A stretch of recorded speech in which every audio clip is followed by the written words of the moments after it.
the women are always being shamed. Yeah. Throughout the book. I think that's what you also see. That like they are constantly being shamed because the guys knew, the perpetrators knew that they can't afford bail, and the magistrates and the people in the court, they were like, no, they must come out with holding their babies.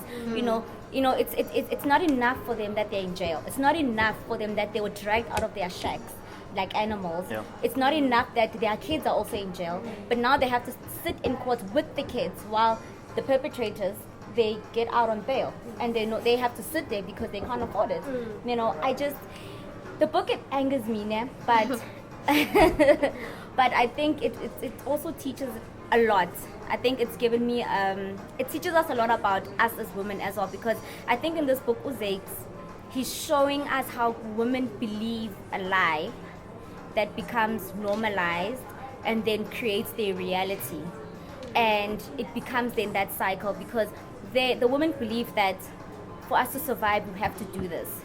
Now they believe in this lie, Uguti, but this is the way of life. This is how things are done.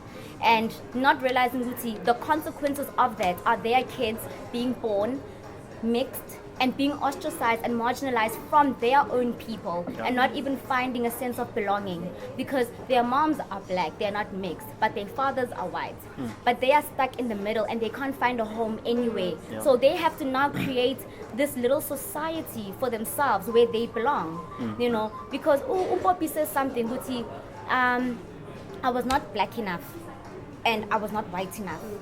But it got to a point where she just accepted that, I'm colored, I'm a Bosman, whatever, But we see her journey of anger in the book, because this thing, they carried the sins of their mothers. They actually carried that shame, Bona. And that's why the mothers believed in a lie, thinking that it's survival. And the kids are the ones who now had to carry that shame. And it's Kai, I'd want to jump in. There was this thing that happens in the way that Zakes did the book, because the first and the last line of the book are essentially saying the same thing. So the opening line says that all these things flow from the sins of our mothers. Yes. So even before you proceed, then you take a step back and say, so what did the mothers do? As it were? And you go through the entire story, and it explains to you what really happened, that everybody was equally complicit.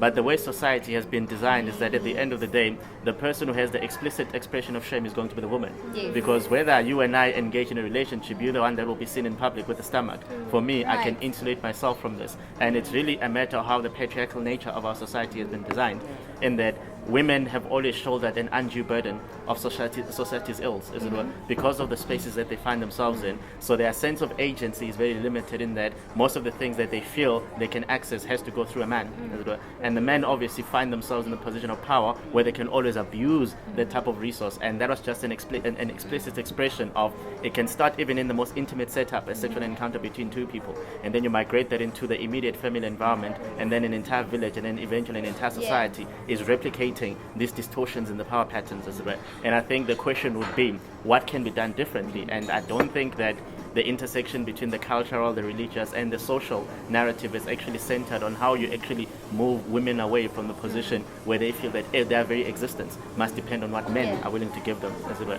So I thought, even when you get to the end, and then it says, at the end of the day, it's still the sins of the mothers that will be remembered. And that's the end of it. Because, the men can get away scot-free.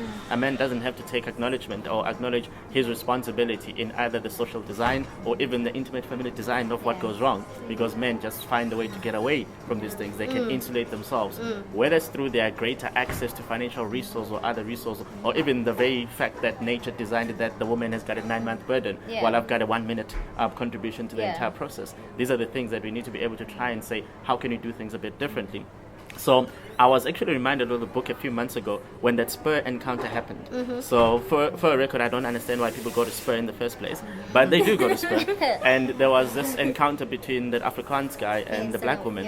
And everybody on Twitter went on and on and on, and then I took a couple of days and then I said, by the way, that episode is actually quite important in the South African context, because black women, more than any other race, black women have this unresolved tension between them and Afrikaans men. Because even when you look at exile and the issue of apartheid, the men could always be shipped off into a prison. Yeah. So they had that insulation where their interaction with the Afrikaans oppressor could still be, framed within the context of a prison cell.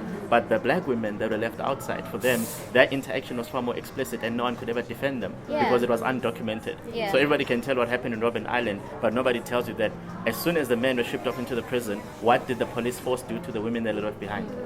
So I think until we try to find a way to have that intimate understanding that a black woman who sees an Afrikaans man trying to attack her has a historically instinctive reaction that says it's happening again. Yeah. And until they break away from that psychological oppression